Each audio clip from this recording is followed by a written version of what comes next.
By the time the train from Denver pulled into the mountain station, the sky had already changed. The light through the windows had gone from winter bright to something flatter and more metallic, a hard sheen laid over the ridges. The farther west we went, the less Chicago seemed like a city I belonged to, and the more it seemed like a place where I had once rented a version of myself for a salary. I watched frozen creeks flash silver between the pines and thought, with a weariness so old it felt structural, that I had become difficult to surprise. The mountain town was smaller than the brochures suggested and better for it. No curated rustic charm, no polished ski village glow. Just one main street with slush banked against the curbs, a bakery with a hand-painted sign, a gear shop whose window displayed snowshoes and sun-bleached rescue maps, a diner, a liquor store, a post office with an American flag gone stiff in the cold. Beyond the rooftops, the mountain rose in layered blue and white, too large to be picturesque. It dominated everything without seeming to notice. The lodge sat at the far end of town, a long cedar building half hidden by spruce. Inside it smelled like wet wool, old coffee, and the sweet dry trace of wood smoke that seemed embedded in the walls. Boots thudded on the entry mat. A group of hikers in synthetic layers clustered around a bulletin board, laughing over trail conditions. Someone had left a pair of gloves on a radiator. There was a dog asleep under a bench, one ear twitching. At the front desk, a young man with a beard that looked recently committed to checked me in, gave me a brass key on a leather tag, and asked if I was here for the backcountry package. I said yes, with more confidence than I felt. He handed me a clipboard, pointed me toward a room off the lobby for orientation, and said my guide would meet me there in 10 minutes. I had not booked the trip because I loved hiking. I had booked it because I no longer trusted myself in furnished interiors. In the apartment Owen and I had shared for 4 years, every object had retained the shape of our ending. The blanket on the couch, the lamp he always said he would fix. The piece I was supposed to write about burnout in regional newsrooms sat half-finished on my laptop like an accusation. When my editor used the phrase, reset, I almost laughed in his face. A week later, I booked the trek. The orientation room had a big map tacked to one wall and a ring of scarred wooden chairs. Through the window, I could see the mountain shouldering into cloud. There were 4 other hikers. A married couple from Phoenix dressed in matching cobalt shells, a graduate student from Vermont who introduced himself as Eli and smelled faintly of eucalyptus, and a retired dentist from Kansas City who had the cheerful grimness of someone who considered discomfort a hobby. We compared boots and water systems with the brittle friendliness of strangers about to share effort. Then the door opened and Nadia walked in. That was not, at the time, the word I would have used in my own head. Then I would have said the guide entered, or a woman came in carrying a coil of rope and a weather tablet. Something more neutral. Retrospect has a way of pulling the truer verbs to the surface. She walked in, and the room altered around her. She was taller than I expected, though perhaps what I noticed first was the economy of her movement, the sense that nothing in her body did anything unnecessary. Dark hair threaded with a few silver strands was pulled into a low knot at the nape of her neck. Her face had the weathered clarity of someone who lived outdoors more than in mirrors. Not hard, exactly. Just unornamented. Her mouth was serious. Her eyes, when they moved over the group, were the kind that seemed to take in temperature, terrain, and intent all at once. She wore a faded forest green shell with the local guiding company stitched over the chest and gloves clipped to her belt. There was a small white scar along one jaw, a narrow line that disappeared when she turned her head. No wedding ring.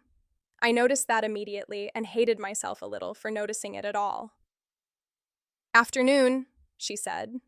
Her voice was low, carrying easily without effort. "I'm Nadia Salazar. I'll be taking you out tomorrow. Forecasts shifted a little since this morning, so I'm adjusting the route and the timing." She set the tablet on the table, unrolled the map, and began to talk us through elevation, landmarks, emergency shelters, and snowpack. Her hands were bare. I remember that because they were strong and a little roughened across the knuckles, and because when she braced one palm on the map, the The room seemed to contract to the spread of her fingers over contour lines. I had been stared at by men in newsrooms, bars, taxis, on sidewalks, in airport security lines, in ways that ranged from sloppy to hostile to merely entitled. This was nothing like that. Nadia barely looked at me. She looked at all of us as clients, obligations, variables. I found that strangely irritating. When she asked about experience levels, the others answered with modest enthusiasm. Weekend hikes, a 14er in summer, cross-country skiing. Eli had done a hut-to-hut route in New Hampshire last year. When it was my turn, I said, I've done day hikes, actual outdoor ones, not just the trail behind my apartment. A couple people smiled politely. Nadia glanced at me then, properly, perhaps to gauge whether I was joking or defensive. Do you know how your body handles altitude? Poorly, like everything else. One corner of her mouth moved, not quite a smile. Good to know. Something in me, tired and raw and perverse, wanted to provoke her. That doesn't inspire confidence. It's not supposed to, she said. Confidence is weatherproof gear and listening when I tell you to stop talking and put your hood up. The retired dentist barked out a laugh. I crossed my arms. She went on with the briefing without softening the edge of the remark, and I spent the rest of the session being annoyed by how much I liked her voice. Afterward, everyone drifted toward the gear room. I lingered by the map, pretending to study our route. The line Nadia had drawn climbed through timber, crossed an exposed ridge, and cut toward a basin where 2 emergency cabins were marked with tiny red squares. She stepped beside me to collect the tablet, and the heat from her body reached me a split second before her sleeve brushed my elbow. Questions? She asked. I had too many. None were about the mountain. Do clients usually try to impress you by using words like basin? Only the nervous ones. And which kind am I? She slid the tablet into a case. The kind that jokes when they're worried. I should have said something sharp. Instead, I said, you make that sound like a diagnosis. I used to work search and rescue. I believe in useful diagnoses. The information landed with a quiet force. Search and rescue. I looked at the scar on her jaw and imagined wind, sirens, headlights on snow, a radio crackling in the dark. Used to? Her expression shuddered, not cold, but precise. Now I guide. There are people who invite questions even while withholding answers, and then there are people who make privacy feel like a locked gate in a blizzard. Nadia was the second kind. I recognized it because, in my own way, I had become one too. I slept badly that night in a narrow lodge bed while the pipes clicked and the wind worried at the eaves. At dawn, the sky was pearl gray, the mountain nearly erased by cloud. I met the others in the dining room for eggs and burnt coffee. Nadia came in last, snow still melting on her shoulders, as if she had already been outside testing the air with her own face. She checked straps, redistributed weight between packs, tightened Eli's hip belt, and handed me a pair of glove liners from the company bin because, she said, those fleece things won't save your fingers from anything more serious than a strongly worded January. We set out just after 8. The town fell away quickly, the last roofs visible through the trees before the trail curved upward and took us into the quiet geometry of winter woods. Pine trunks rose dark from the snow. Every branch held white. Our breath moved in front of us like brief thoughts. My pack felt manageable for the first mile, then personal. By the second, I was acutely aware of every place it pressed against my body. Chicago had made me strong in the wrong ways. I could stay awake for 30 hours on deadline. I could interview grieving parents and extract coherent copy from my own numbness before dawn. I could not, it turned out, elegantly climb a mountain. Nadia set a steady pace, never rushed, never indulgent. She looked back often enough to keep us connected without making any of us feel monitored. Once, when the trail narrowed along a drop hidden under drifts, she stepped off to the side and guided each of us past with a hand on the shoulder strap. When my turn came, her glove closed over the webbing near my collarbone, and I felt the contact all the way down my spine. "You're over-gripping," she said quietly. "I'm trying not to slide into a dramatic ravine." "Your hands. Poles aren't enemies." I looked down. My knuckles were white around the straps. "Right." She adjusted one wrist loop with deft fingers, then met my eyes for a second beneath the rim of my hood. "Breathe lower. You're wasting energy panicking in your chest." It was an irritatingly intimate instruction. Also correct. I hated that too. By midday, the sky had thickened. Snow began in tentative grains, the kind that sting when the wind decides to get involved. We stopped in a stand of fir for water and a quick lunch eaten standing up. I leaned against a tree and tried to ignore the faint pounding behind my eyes. Nadia crouched beside me. Altitude? Maybe. Or I'm being haunted by every bad decision I made before 30. She unscrewed her thermos and handed it over. The tea inside was hot enough to hurt. Ginger and something smoky. "Sip. Eat more." "I am eating." "You picked the raisins out of your trail mix and called it lunch." "Are you always this encouraging?" "When people pay me to get them back alive, yes." The wind shifted. It came over the ridge with a new edge, a flattened howl that made every head turn. Nadia stood so abruptly the snow squeaked under her boots. "What is it?" Eli asked. She was already pulling out the weather tablet, shielding the screen with her body. The gusts lifted powder from the branches and spun it through the trees. Her eyes narrowed at the display, then at the sky beyond it, where the line between cloud and mountain had dissolved. "Forecast accelerated." Her voice changed, the tone of it snapping every lingering casualness in the group. "We're not doing the basin. We're cutting east to shelter 2. It's closer. We move now." The married couple exchanged a look. "How bad?" the wife asked. Nadia was tightening straps as she spoke. "Bad enough that we stop talking and follow instructions. It is possible to understand that you are out of your depth in increments. First as inconvenience, then as vulnerability. Then all at once." We left the marked trail, following Nadia across a slope where wind had begun to skin the snow into hard ripples. Visibility shortened with almost theatrical speed. Trees that had seemed clear and separate became smudges. The air filled with white, moving in all directions. I remember trying to keep Nadia's pack in sight and feeling the primitive jolt of terror each time she blurred. "Closer!" she called over the rising wind. "Keep line of sight. Nobody drops back." The snow hit my face like thrown salt. My cheeks burned, then stopped reporting sensation altogether.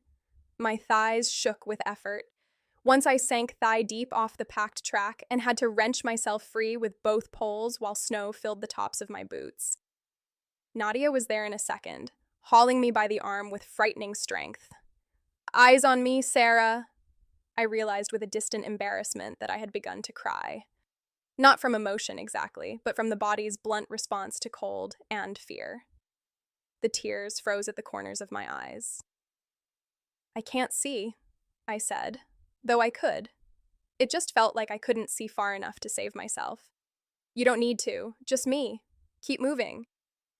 Something cracked in the woods to our left, a sharp rifle sound swallowed by wind, a branch giving way under weight, or something else. The couple from Phoenix were arguing behind me, words torn to pieces. Eli slipped and went down on one knee. Nadia pivoted, shouted corrections, got us moving again. In that white uproar, she did not seem fearless. Fearless would have been almost less convincing. She seemed wholly occupied, every part of her engaged, measuring and deciding. My world shrank to fragments. The fabric of Nadia's hood, the flash of her gloved hand, the laboring sound of my own breath, the strange metallic taste of terror at the back of my mouth.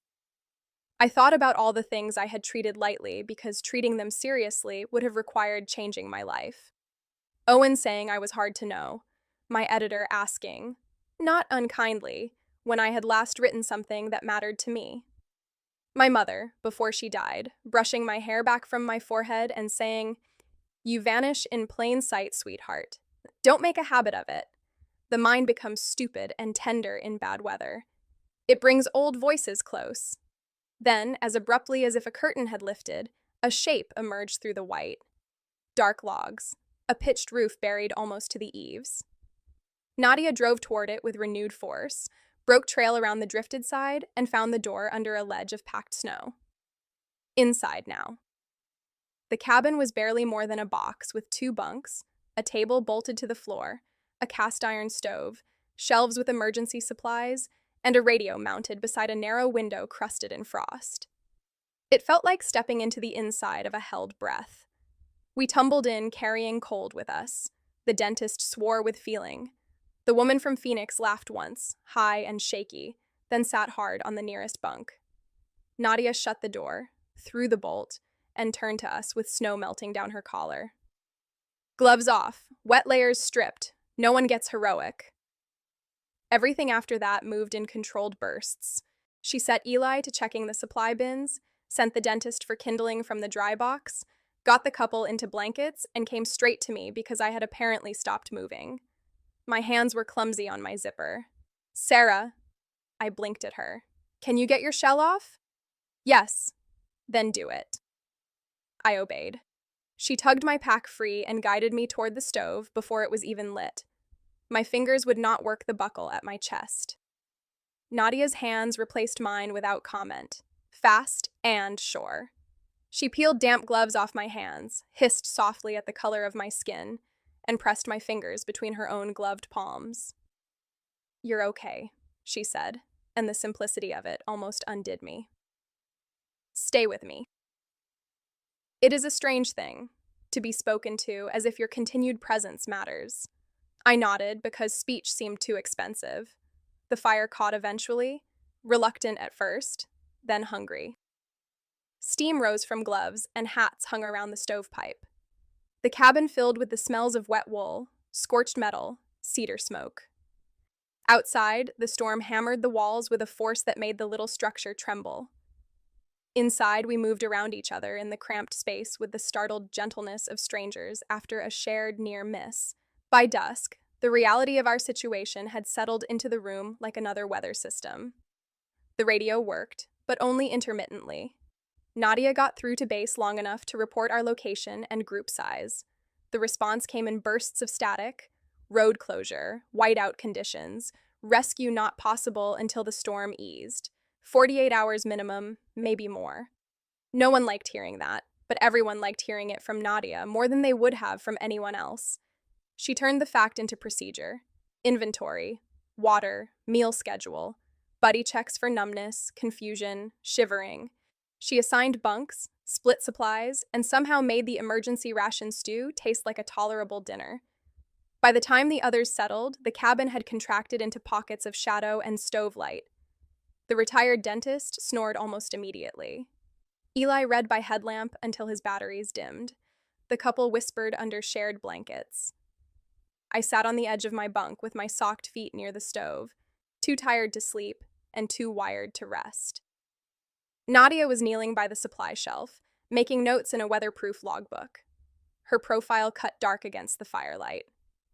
Without the shell she had worn outside, she was in a charcoal thermal and thick wool socks, still somehow more composed than the rest of us put together. Grief had not yet entered my idea of her. Mystery had. Competence.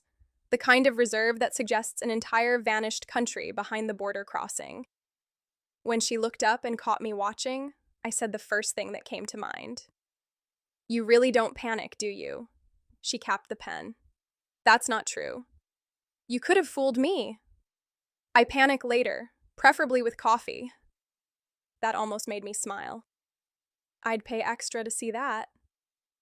"You already paid extra for the Blizzard package." A little laugh escaped me before I could stop it. She seemed surprised by the sound, as if she had not expected me to make one. She stood and crossed to the stove, crouching in front of me. "Let me see your face." "My face?" "Windburn." She held up a tin from the medical kit. unless you enjoy looking flayed. I did not enjoy that, no. But the request, so matter-of-fact, made my pulse kick in a way that had nothing to do with cold.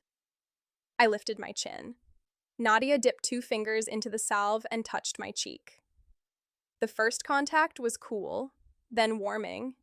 Her fingertips moved with absurd care along the raw line under my eye, across the bridge of my nose, over the chapped edge of my mouth. My whole body went still. The cabin noise receded. There was only the rasp of the stove, the storm outside, and Nadia's hand on my face as if it were something requiring skill. "You're lucky," she murmured. "Could have been worse." "Is that your bedside manner from search and rescue?" "It's my bedside manner from not liking unnecessary pain." Her thumb paused briefly at my lower lip, where the skin had split.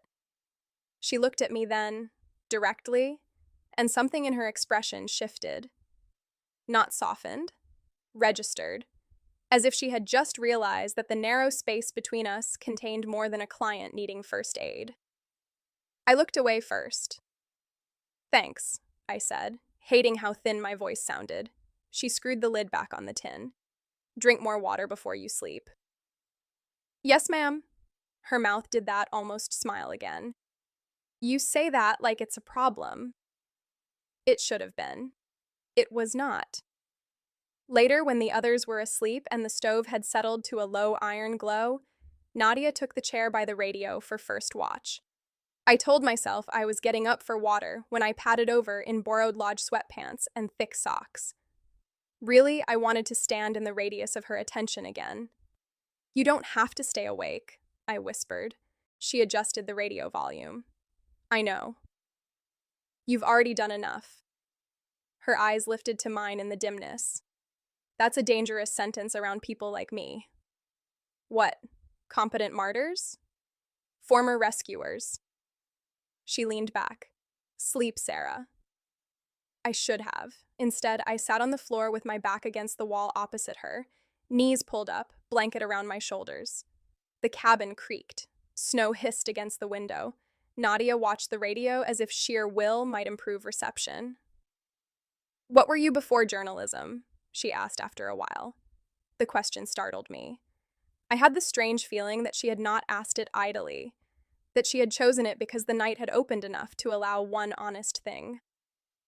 "A girl who won spelling bees and thought that meant she'd be magnificent." "That's not before journalism." "It is in Chicago." Her gaze held. There was patience in it, but not pity. Pity always made me dishonest. This did not. "I wanted to write books when I was younger. Then I wanted rent money.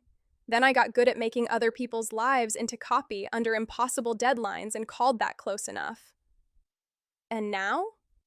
The wind slammed hard against the wall. I tugged the blanket higher. "Now I'm tired in a way sleep doesn't fix." She was quiet long enough that I thought she might let the answer stand. Then she said, "That kind usually means something's misnamed." I let out a small, humorless sound. "Are you always this annoyingly perceptive?" "No. Sometimes I'm wrong." "About me?" "About people in general." Her eyes dropped to her hands. "About what they need." Something in the way she said it made me feel the edge of a door I should not push on yet. So I stayed with safer truths. I told her about the newsroom losing staff in rounds that were always described as strategic, about the fluorescent lights and the stale conference room muffins, and the way local tragedies became content blocks on a homepage. About Owen, carefully at first, then with increasing clarity as if the altitude had thinned my usual instinct to disguise damage. "He wasn't cruel," I said. That almost made it worse. He was considerate in all the socially recognized ways. Remembered anniversaries, brought soup when I was sick, knew how to fold a fitted sheet, which I'm convinced is how some men hide bigger deficiencies. Nadia's mouth softened. "But he never really looked at me. Not past whatever version was easiest to live beside. Toward the end, I'd be talking and could feel myself disappearing as I spoke, like I was becoming background sound in my own kitchen." The last sentence hung there. Outside, the storm went on with patient violence. Nadia said, "That can make a person loud in the wrong places." I turned the words over. "Is that what you think I am? Loud in the wrong places?" "I think you came up a mountain you were unprepared for because some part of you wanted something to interrupt the pattern." "You make me sound reckless." "I think you're lonelier than you like to admit." It should have offended me. Instead, it landed so cleanly I had to look down. My hands were wrapped around the mug she had given me earlier, now only faintly warm. "That too," I said. When I looked up again, she was watching me with an expression I still struggle to describe accurately. It was not hunger, not exactly. It had tenderness in it, but a restrained one, as if tenderness were something she allowed herself in measured doses because full exposure had once cost her too much. "Go sleep," she said softly. This time, I listened. I woke to the kind of silence that is not silence at all, but weather pressing on every surface. The fire had burned down to a red seam under blackening logs. Gray morning filtered through the crusted window. My first sensation was heat along one side of my body, and for one impossible second, I thought I had somehow woken in another life entirely. Then I realized Nadia was kneeling beside the stove, feeding it kindling, and the warmth had come from the blanket she had tucked more securely around me while I slept. The cabin smelled of damp wool, wood smoke, and the stale edge of too many people breathing the same air. My shoulders ached. My lips felt split and swollen. Everyone looked slightly altered by the night, as if fear had made private edits to our faces while we weren't looking. Nadia had been up for most of it. That much was obvious. There was a new hollowness under her eyes, a fine strain at the corners of her mouth. She caught me awake and tipped her chin toward the water bottles lined near the stove. "Drink before you stand." "You really know how to seduce a woman," I muttered, still half asleep. The words left my mouth before I had approved them. Heat ran through me that had nothing to do with the stove. Across the cabin, the dentist coughed and rolled over, apparently oblivious. Nadia's hand paused on the kettle handle. When she looked at me, her face gave away nothing obvious. But the space between us tightened. "Hydration is the cornerstone of all romance," she said evenly. I sat up too fast, and the world tilted. "I meant charm. Obviously. Your devastating bedside small talk." "I know what you meant." She handed me a mug of hot water laced with electrolyte powder. "Easy." I drank, grateful for the excuse not to speak. Outside, the wind thudded against the cabin in long, muscular gusts. Snow climbed higher on the window. The radio spat static and then died again. 48 hours had seemed abstract last night. In daylight, it took shape as a thing with teeth. By noon, the storm had worsened. Nadia checked the roofline as far as she could from the door, came back rimed in white, and reported loading on the north side. She rationed the stove wood with ruthless care, had us melt snow in batches, made us rotate movement exercises to keep circulation going. The cabin was too small for privacy and too cold for dignity. We laughed more than any of us expected to, maybe because panic gets bored if you starve it long enough. Nadia did not laugh often, but when she did, it transformed her. It was not girlish or sudden. It came from deep in the chest, rusty at first, then warm enough to make me understand why people in town probably forgave her distances. You could live a week on the memory of earning that sound. At one point, Martin accused Eli of cheating at cards. Eli protested with such wounded sincerity that I snorted tea through my nose. Nadia, sitting cross-legged on the floor by the bunk ladder, made a startled, helpless noise that was unmistakably a laugh. She turned away, one hand over her mouth, shoulders shaking once. "There," I said when I could breathe again. "Proof. You do have a human setting."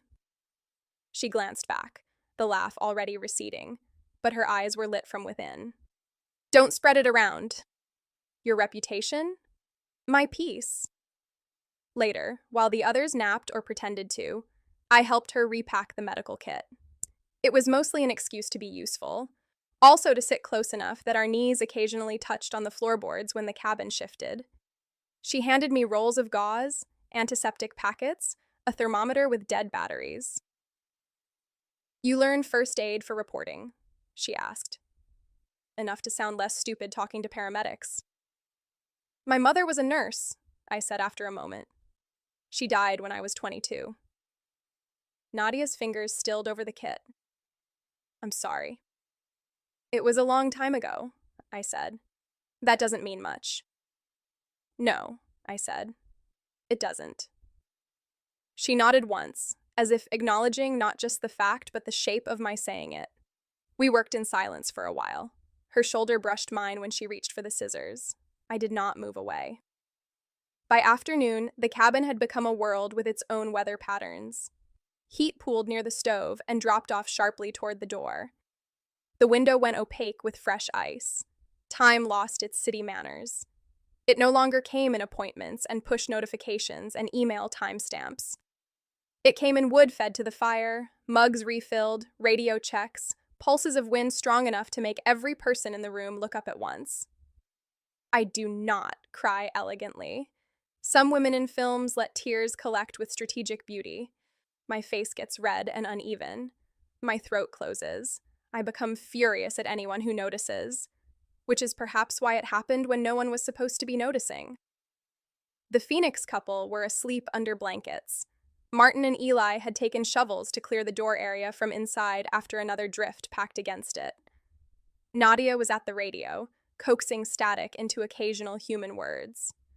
I was sitting on the lower bunk trying to write notes in the little reporter's notebook I had brought on instinct, because part of me still believed that making sentences about an experience might prevent it from owning me. I wrote, "Whiteout like being erased from the edges inward." I wrote, "The cabin smells like survival has a body." Then, without deciding to, I wrote, "I think I have spent years being loved in ways that required my partial absence." I stared at the line until it blurred. The next breath snagged. Before I could do anything practical or vain, tears slid hot and humiliating down my face. "Hey." Nadia's voice was quiet, very close. I had not heard her cross the room. I swiped at my cheeks too late. "I'm fine." "I know." That answer undid me more efficiently than comfort would have. If she had said, "Are you sure, or do you want to talk?" or even the hated, "It's okay," I could have resisted. But "I'm fine" is a lie. People tell to preserve other people from the inconvenience of reality, and Nadia answering "I know" felt like the lie had been accepted and set aside without judgment. I made an angry, choking sound that was almost a laugh. "This is embarrassing." "Only if you plan to issue a statement." I pressed the heels of my hands to my eyes. "I don't even know why I'm crying." "That's almost never true." I lowered my hands. She was crouched in front of me again, forearms resting on her knees, giving me all the room in the world while somehow remaining entirely present. I wanted, absurdly, to put my forehead on her shoulder and sleep for a century. Instead, I said, "I think I came here because I was afraid that if I stayed in Chicago any longer, I'd calcify. And now I'm trapped in a snow globe with a woman who can probably build a stretcher out of tree bark and moral superiority." One of her brows lifted. "Moral superiority? You have a lot of authority for someone who lives in fleece." The corner of her mouth moved. "There she is." A fresh tear escaped anyway. I let it. Owen used to tell me I intellectualized everything, like it was an affliction. Maybe it is. Maybe it kept you alive. I laughed once, wetly. That's annoyingly kind. Nadia reached into the pocket of her thermal and offered me a folded handkerchief, old-fashioned and clean. "He said you were hard to know?" The memory surprised me. I had not realized I had told her that exact phrase. "Among other things." She held my gaze. "Some people say that when what they mean is they didn't know how to keep looking." The words entered me so quietly, they seemed almost harmless. Then they spread. I looked down at the handkerchief in my hand because looking at her became too much. You shouldn't say things like that to women who haven't showered in 2 days. That's very specific. I'm serious. So am I. When I finally glanced up, there was no flirtation in her face. That would have been easier. There was only the grave steadiness I was beginning to understand as one of her forms of care. It made my throat ache for reasons with no useful name. That evening, after we ate another pot of ration stew, bulked out with wild optimism, I asked her about search and rescue. I did it while the others were busy, because some instinct told me privacy was the price of truth with Nadia. She was scraping soot from the kettle with the edge of a knife. The fire lit her hands amber. What about it? You said you used to do it. I tried for lightness and missed. That sounds like the beginning of a story journalists are professionally unable to leave alone. I noticed. You don't have to tell me. No, she said. I don't. The knife moved over the blackened metal in small, precise strokes. I should have let it drop. Instead, I said, softer, someone taught you to panic later. Her hand stopped. She set the kettle aside, wiped the knife on a cloth, and leaned back against the counter shelf. Outside, the wind dragged itself over the roof with a sound like a huge animal turning in sleep. There was a woman, she said. Nothing in me had expected the plainness of that sentence. Not there was someone. Not my partner or a climber or a teammate. A woman. The cabin, already small, seemed to draw closer around us. She was a medic, Nadia went on after a moment. Lena. We worked together for years. Search calls, avalanche responses, river recoveries in spring. She liked bad coffee and old ranch songs, and believed every map should be annotated with honest profanity. A thin breath of almost laughter left her.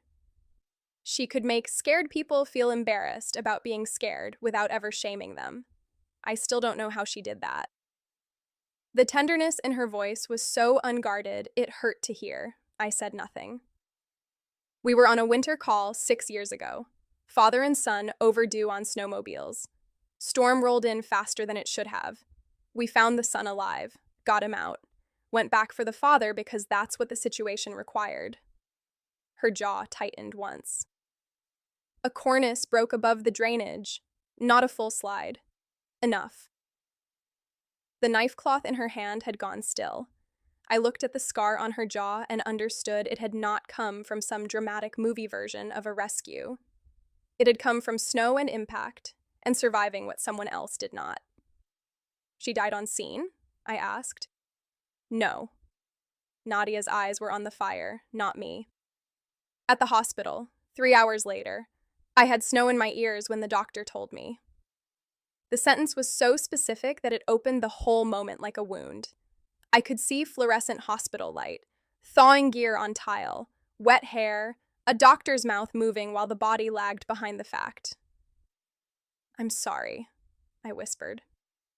She nodded once, as if accepting the shape rather than the usefulness of the words. After that, I did another year. Maybe out of stubbornness. Maybe because I didn't know who I was without the work. Every call felt like I was standing in a room I'd already lost something in. Guiding was supposed to be simpler. She glanced at me then. No body recoveries, fewer ghosts. And is it? Sometimes. The answer sat between us, with all the things it did not include. I wanted to ask whether Lena had been the love of her life. Wanted to ask if she had ever come close to that again. Wanted to ask whether Nadia had touched her this gently, watched over her through storms, learned the map of her face in bad light. Instead, I asked the only question that seemed survivable. Is that why locals say you don't get close to clients? She studied me. Locals talk too much. That's not a no. No, she said quietly. It isn't. Something brittle and bright moved through me then, something part sorrow and part recognition and part a dangerous, selfish hope I could not justify. I hated myself for the hope. Lena was not competition. She was a dead woman I would never meet, whose absence lived in Nadia's posture, in her caution, in the exact distance she kept from the world. Still, hope flickered. Not because I thought Nadia was available in any simple sense, because I understood for the first time that the wall around her had been built around grief, not indifference. That night, the temperature dropped enough that the inside corners of the cabin glittered with new frost. Sometime after midnight, I woke shivering so violently my teeth cracked together. My skin felt too tight. The blanket that had seemed heavy hours earlier might as well have been paper. For several stupid, disoriented seconds, I thought I was back in Chicago with the radiator out and a deadline on my chest. Then the stove came into focus. The wood walls. The storm. A hand touched my shoulder. "Sarah," Nadia's voice. Low. Close. My eyes opened to her silhouette leaning over me, hair loose from its knot, one side of her face lit by the lantern.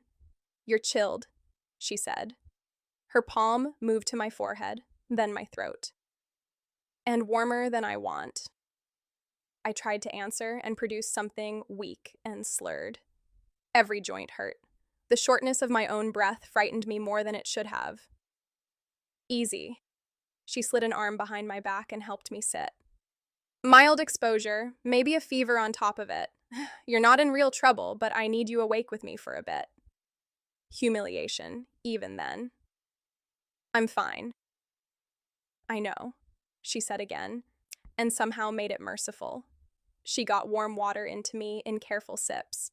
She checked my fingers, my toes, the color of my nail beds. She wrapped an extra blanket around my shoulders, then another around both of us when my shivering did not stop. "This is about conserving heat," she said, before I could even form the thought. "Don't make it weird." The problem was that nothing in my life had prepared me for not making it weird. She sat behind me on the bunk, back against the wall, and drew me against her so the blankets enclosed us together. I could feel the solid line of her body all along mine, the heat of her chest, the steadiness of her breathing at my ear. Her hand spread over my sternum through 2 layers of fabric, not possessive, not coy, simply present so she could feel whether my breathing stayed even. "Talk to me," she murmured. "About what?" "Anything that keeps you here." I let my head rest back against her shoulder because resisting took energy I no longer had. Her wool sleeve scratched lightly against my cheek. "That sounds ominous." "It's not. Your sales pitch needs work. Journal your complaint later." A laugh shuddered through me and dissolved into another fit of trembling. Nadia tightened the blankets. Her mouth was very near my temple when she spoke. "Tell me about Chicago in summer." The request was so strange that I obeyed it. I told her about the smell of hot asphalt after rain, the train platforms radiating heat, the old women on my block who sat outside with folding chairs and knew everyone's business. About the lake looking almost false in July, too blue to trust. About corner stores selling freezer-burned popsicles. About my mother opening windows at night because she loved the noise of the city more than any quiet.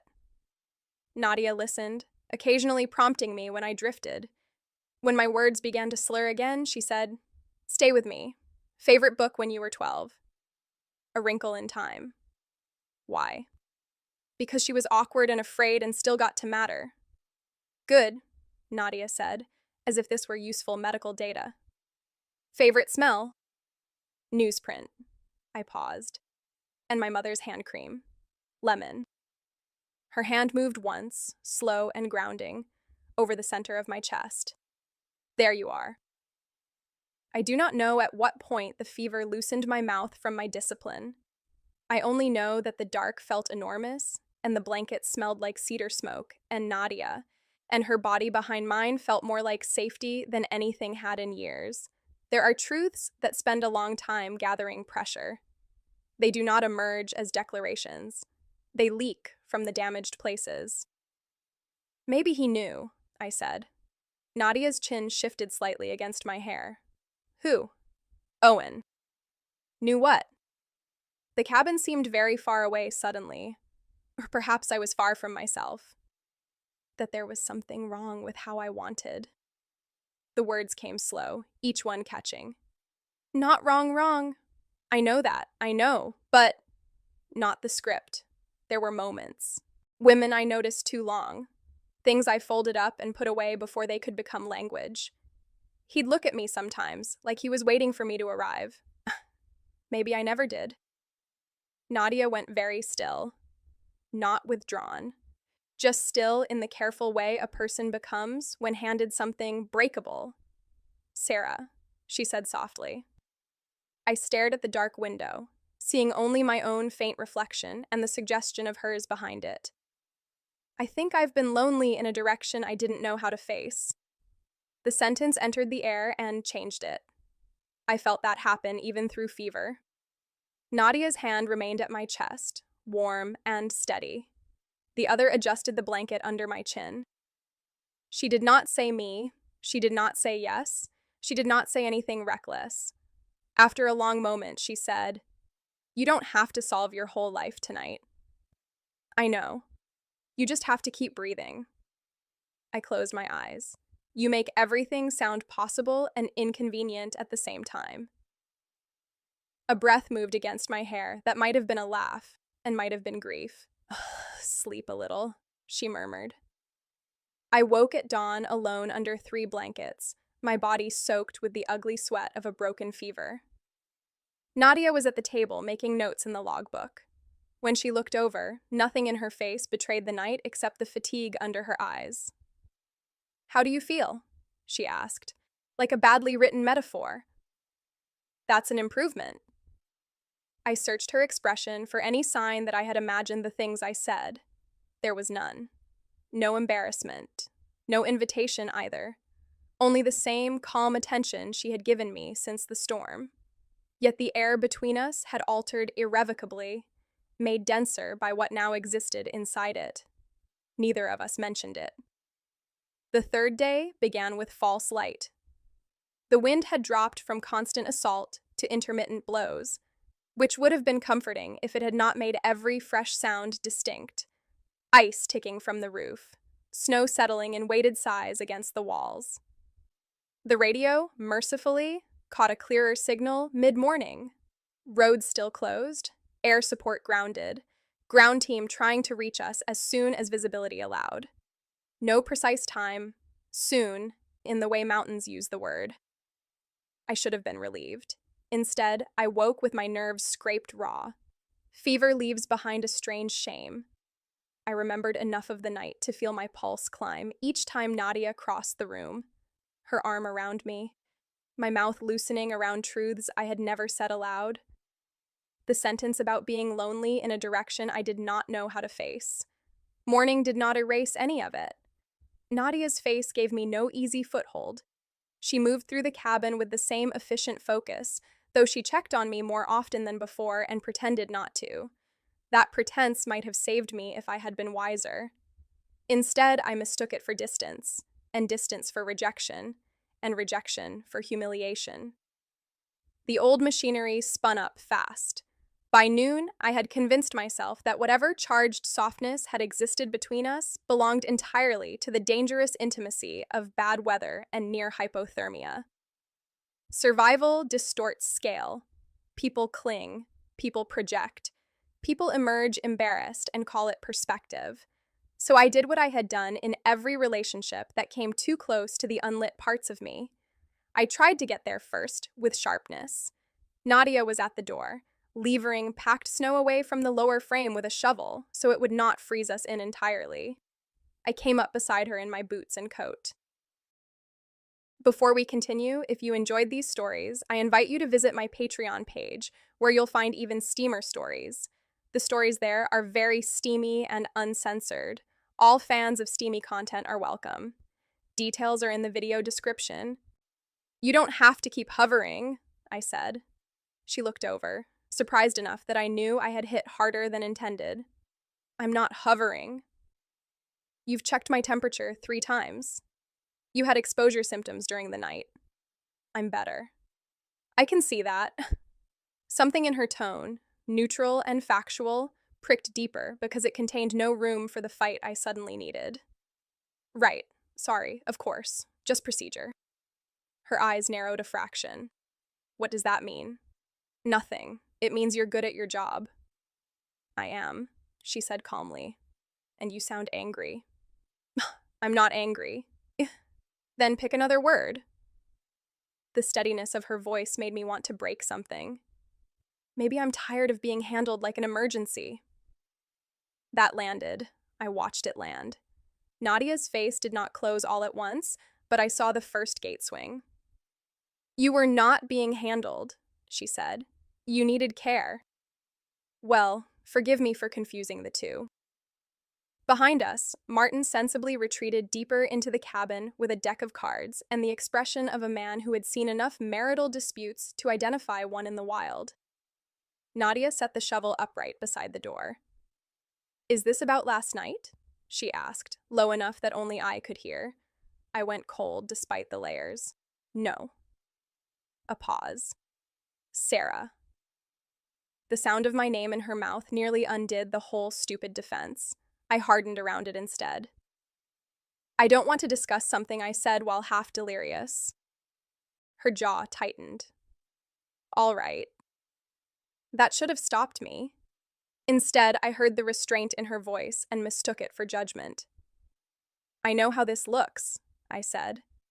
Client stranded in a cabin, gets emotionally attached to the guide because she was nice to her in a crisis. It's textbook. Embarrassing, but textbook. For the first time since the storm began, I saw something like hurt cross her face. Not dramatic, just a clean, precise wound. Is that what you think happened? She asked. I think weather makes people confused. And once the sun comes out, all confusion vanishes. I think people say things when they're scared. Yes, Nadia said, and there was now unmistakable iron under the quiet. They often do. I could have turned back then.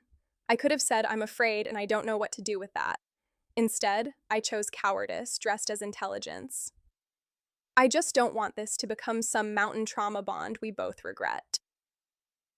The silence after that was so complete I heard snow slip off the roof in a heavy sheet. Nadia picked up the shovel again. Understood. The single word was devastating. She did not raise her voice, did not accuse me of cruelty, though I had earned it. She simply stepped away into professionalism so total it felt colder than the weather. She assigned tasks without looking at me. She answered my questions with functional brevity. When Martin cracked a joke, she smiled politely. When Eli asked if rescue might make it by evening, she gave a measured assessment. Not once did she let her attention linger on me. I had wanted distance. I discovered very quickly that I had wanted it only as proof that she would cross it. By late afternoon, I was hollowed out by regret and too proud to name it. The cabin felt smaller, meaner. Even the air seemed to settle differently. Then the first crack came. At first, I thought it was another branch in the woods, a sharp report muffled by snow. Nadia's head came up instantly. Then there was a groan from above, wood under strain, and fine dust drifted from the ceiling seam over the north bunk. Everyone away from that wall, she snapped. The room moved at once. Blankets flew back. Martin lurched upright. Eli swore and grabbed the Phoenix couple by the sleeves. Another sound followed, heavier this time, a wet, crushing weight. The roof beam over the north side bowed with a terrifying, visible slowness. Door side, Nadia ordered. Now, grab only what's nearest. We stumbled toward the entry end of the cabin. I snatched the medical kit and one pack. Nadia was already under the groaning beam, yanking supply bins clear before the collapse trapped them. Snow began to sift through a split in the roofline. Nadia, I said, sharper than I meant to. Leave it. Need the radio. The split widened with a splintering crack. One section of roof punched inward under a slab of accumulated snow, taking half the upper bunk with it in an explosion of white and shattered timber. The force threw Nadia sideways. She hit the floor hard beneath a rain of splinters and powder. I did not remember choosing to move. One moment I was by the door. The next, I was in the debris with my knees sinking into spilled snow, reaching for her through broken boards. Sarah, back! she shouted, but her voice was rough, and that roughness turned my blood to ice. I got hold of her arm. Snow was pouring through the breach now, thick and relentless. One beam had pinned the hem of her jacket sleeve to the floor. I shoved at it uselessly with numb hands. "Martin!" I yelled. "Help me!" He was there in a second, Eli with him. Together, we levered the cracked timber just enough for Nadia to tear free. She tried to stand and winced so sharply it seemed to slice the air. "Can you walk?" I asked. "Yes." It was a lie. There was no time to argue. The north side of the cabin was compromised, snow forcing itself in with growing pressure. Nadia grabbed the radio from where it hung askew, thrust it at Eli, and herded us all hard against the south wall near the door. "Crouch low, packs over your heads if I tell you." Snow hissed through the gap. The remaining beam held with a noise like an animal grinding its teeth. My heart beat everywhere at once. Nadia braced one hand on the table, the other pressed briefly to her ribs. White dust clung to her hair. There was blood on her knuckles from somewhere I could not see. "Look at me," I said. She did, furious and focused. "Later." "No." My voice broke. "No, do not do that." Perhaps because we had all just come so close to the roof coming down on us. Perhaps because fear strips ceremony. Perhaps because I could not bear one more second of the distance I had put between us. What came out next was not planned. "I didn't mean it," I said. "Any of it. I was scared and cruel, and I didn't mean it." The others looked away with the tact of the recently endangered. Nadia stared at me as if she could not afford the distraction and could not help taking it anyway. "Sarah," she said, "I'm not confused." My chest hurt. "I'm terrified, but I'm not confused." For one suspended second, everything held. The damaged roof, the storm-muted light, Nadia with snow in her hair and blood on her hand, my own stupid heart exposed in the cold cabin air. Then a fresh slide thumped onto the roof outside, and the moment shattered. "We are discussing this when the building isn't trying to kill us," Nadia said. "Stay by the door." It was not exactly reciprocal. It was not rejection either. Relief came through me so hard it was almost pain. The next hour stretched impossibly. Nadia and Martin rigged a brace from spare timber to support the sagging section. Eli got a signal through on the radio long enough to report structural failure. We cleared the door fully in case we had to evacuate to the lee side and dig in with tarps. Nadia moved through all of it with grit-teethed determination, favoring her right side when she thought no one was watching. I watched constantly. When immediate disaster had been reduced to ongoing hazard, the cabin settled into a wounded version of itself. The north bunk was gone, buried under snow and broken boards. Cold leaked in through the patched breach. We all crowded the south side near the stove under every blanket we could spare. The intimacy of it was no longer charged in any simple way. It was raw, exhausted, human. The woman from Phoenix cried quietly into her husband's shoulder.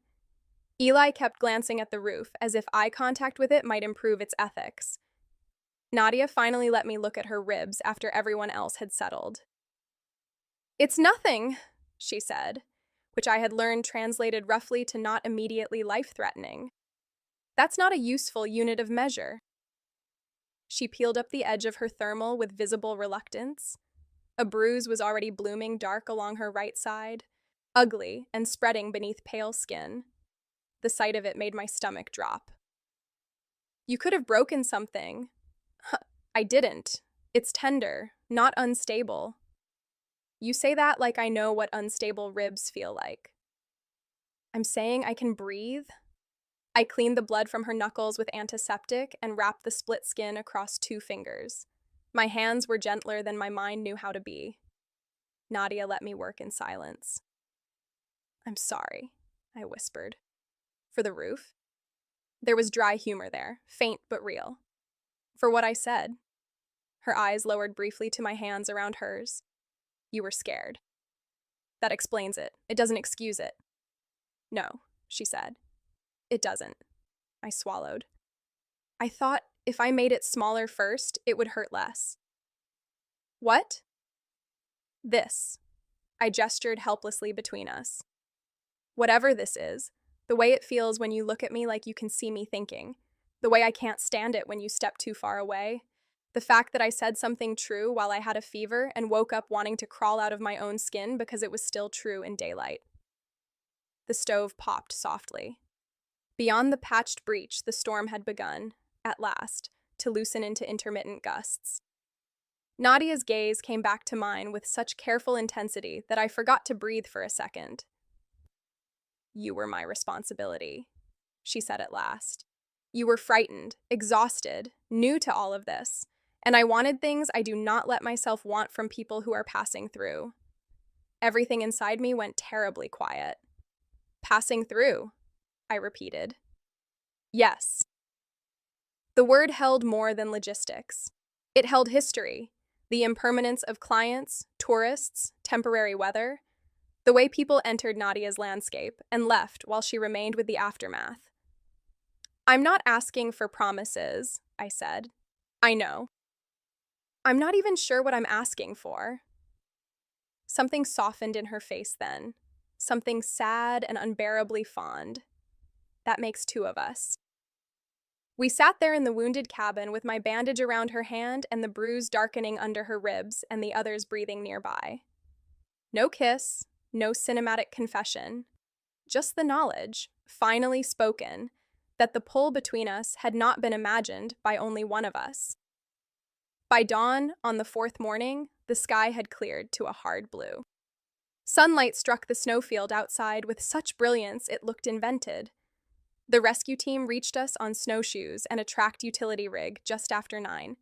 Their arrival was loud, practical, and almost disappointingly ordinary after all the intensity that had preceded it. Radios, shouted names, assessments, relief that came mixed with the weird anticlimax of survival, the body unsure where to put its adrenaline now that it was no longer needed. There were med checks, paperwork, equipment triage. Martin cried without embarrassment when he stepped outside and saw the open sky. The Phoenix couple hugged everyone in sight. Eli started talking too fast and never quite stopped. I stood in the sun with borrowed sunglasses on and watched Nadia speak with the team lead, one arm tucked subtly against her bruised side, and felt a dread I had not anticipated. Survival had made a world. Rescue was ending it. They loaded us into the rig in shifts. Because Nadia had taken a hit in the collapse, and because she was staff, not client, she was diverted into a separate flow almost immediately. Company incident report, clinic evaluation, debrief with county responders. Someone wrapped a foil blanket around my shoulders and offered me a protein bar. I kept trying to track Nadia through the bustle. Once, near the vehicles, she turned and our eyes met across a bright churn of snow. It should have been enough to simply know she was there, upright, alive.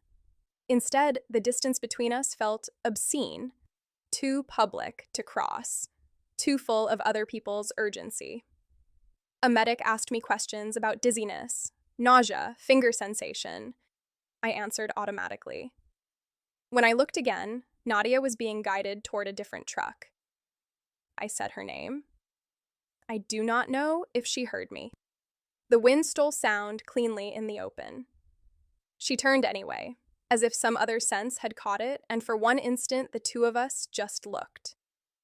Then someone called her from the truck, and she lifted one hand, bandaged fingers stark in the sun. Not a wave, not goodbye, more like a mark placed in the air between us. Then she was gone behind a door.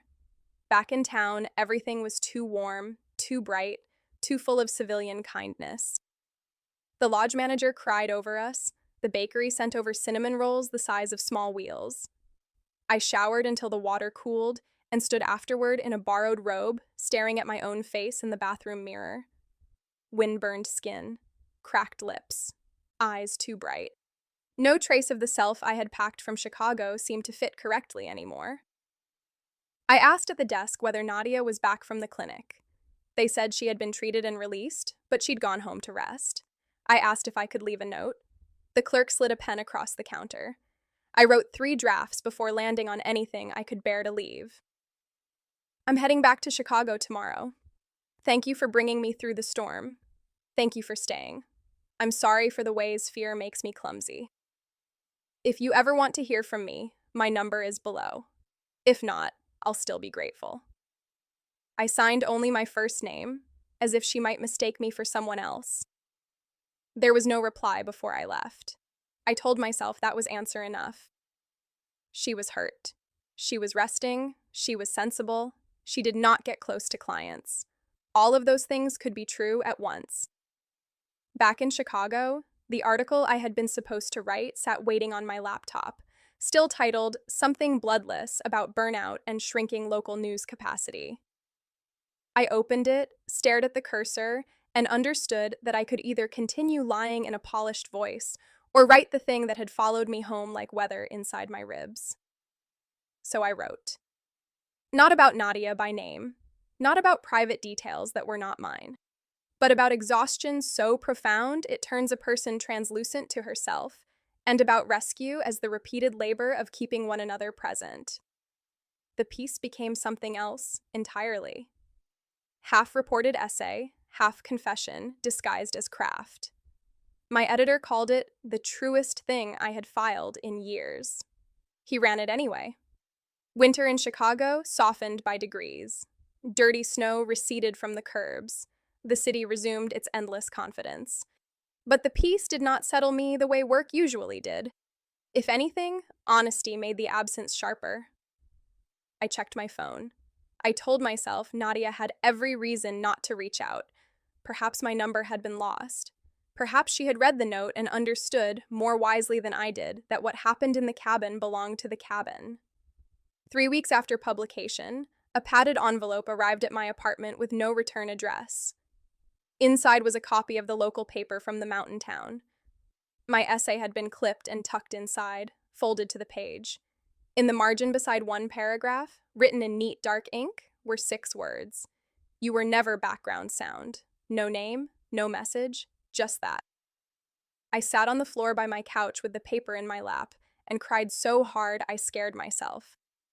Not because the note was grand, because it was not, because it was precise. Because I knew the hand that had written it, or thought I did, though I had seen it only in logbooks and on supply lists. Because the sentence reached directly into the oldest bruise I owned and touched it without force. 2 days later, I booked a flight to Denver. The mountain town looked different without stormlight. Smaller, yes, but also more inhabited. Mud at the edges of melting snow. The bakery window fogged by trays of warm bread. I checked into the same lodge, though this time the cedar scent in the lobby made my chest go tight with memory. At the desk, I asked, as casually as possible, whether Nadia was around. The clerk looked up from her ledger. Out on a day route, back by late afternoon, weather holding. I spent 3 hours wandering the town in a state of profound uselessness. I stood by the river, where ice moved slow between dark stones. I went into the gear shop and nearly purchased crampons despite having no use for them. By the time I returned to the lodge, the sun had begun to lower behind the ridge, laying gold over the snowmelt and turning every puddle into a piece of sky. A guiding company truck pulled into the lot as I reached the porch. Nadia got out of the passenger side. For a second, the world did the odd quieting thing it had done in the orientation room weeks earlier. Only now I knew exactly what had changed. She wore the same green company shell, unzipped over a faded flannel. Her hair was in a loose braid. There was no visible sign of the bruise I had memorized, but the healing cut across her knuckles caught the light. I stopped at the bottom of the porch steps. All the speeches I had composed on the flight dissolved. "Hi," I said. Nadia closed the truck door gently. Nadia came toward me with that same economical stride that now felt as familiar as a held note. "Hi," she said. Up close, I could see she looked tired in the good spring way, sun and wind and long work days. There was a question in her face, but not caution alone. Hope, restrained almost to invisibility, living beside it. "You got my note," I said. I did. "And the article." I did. The porch boards creaked under someone else's boots inside. A truck engine started down the street. The whole town carried on around the tiny private emergency of us standing there. I held up my hands helplessly. I came back because I couldn't stop thinking about you. Because I kept trying to file what happened under weather and adrenaline and timing and every other practical heading I own, and none of them held. Because your note arrived, and I realized I would rather be scared in person than safe at a distance. Nadia's gaze did not leave my face. Sarah. The way she said my name now was quieter than in the cabin, but deeper somehow. No crisis lending it force, just choice. I don't know what this is supposed to look like, I said. I live in Chicago. You live here. You guide stubborn strangers up mountains and tell them when their gloves are stupid. I write too many sentences and forget to eat lunch. I have no blueprint for any of this. Neither do I, she said. Good, I breathed, absurdly relieved. She stepped closer then, not enough to touch, enough that I could feel the cool outdoor air displaced by her body. I read your piece 3 times, she said. The first time because I wanted to know how much of us you'd put on the page. The second because I was angry that you write like that when you pretend so hard not to feel things. The third because I missed your voice. Every part of me went still. Nadia. I don't get close to clients, she said, the old local wisdom returning in her mouth with something like ruefulness. That turned out to be less of a principle than a survival tactic. Then you happened. A laugh burst out of me, half on a sob. Can I ask you something? I said. Yes. Why didn't you call? A muscle shifted in her jaw. Because you'd gone home.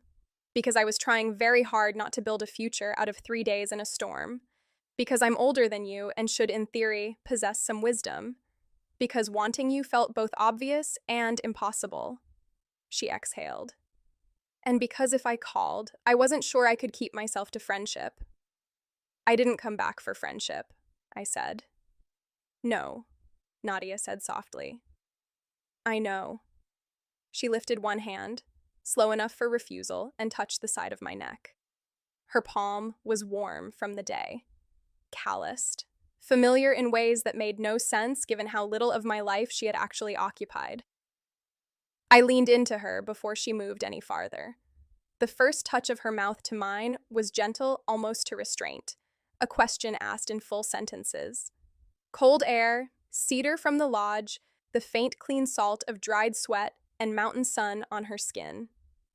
My whole body answered with a long, shuddering exhale I had apparently been storing since the cabin.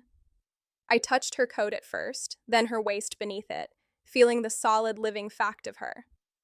Nadia made a small sound against my mouth, not surprised exactly, but moved, and that sound went through me like heat through frozen fingers. When she kissed me again, it deepened by increments, still patient, still careful, but no longer pretending indifference. The world did not disappear. I could hear a truck pass. Someone laugh inside the lodge, meltwater drip from the eaves. The miracle was that none of it diminished the kiss. It simply made it part of the world rather than separate from it. Real. Chosen in public weather by 2 women who had spent too long rationing themselves. When we drew back, my forehead came to rest against hers, as naturally as if it had always known the way there. We stayed like that, breathing each other's air. Well, I said after a moment, voice unsteady. That seems worth the flight. Nadia laughed softly, forehead still against mine. I was hoping. Love did not descend from the mountains with a solved itinerary in its pack. There were practical questions. There was distance. There was the fact of Nadia's life rooted in this town, and mine still, however uncertainly, in Chicago. None of that vanished because we kissed on a porch. What happened instead was quieter. Nadia asked if I wanted dinner. I said yes. We walked to the diner on Main Street, not touching because the not touching had become its own bright charge.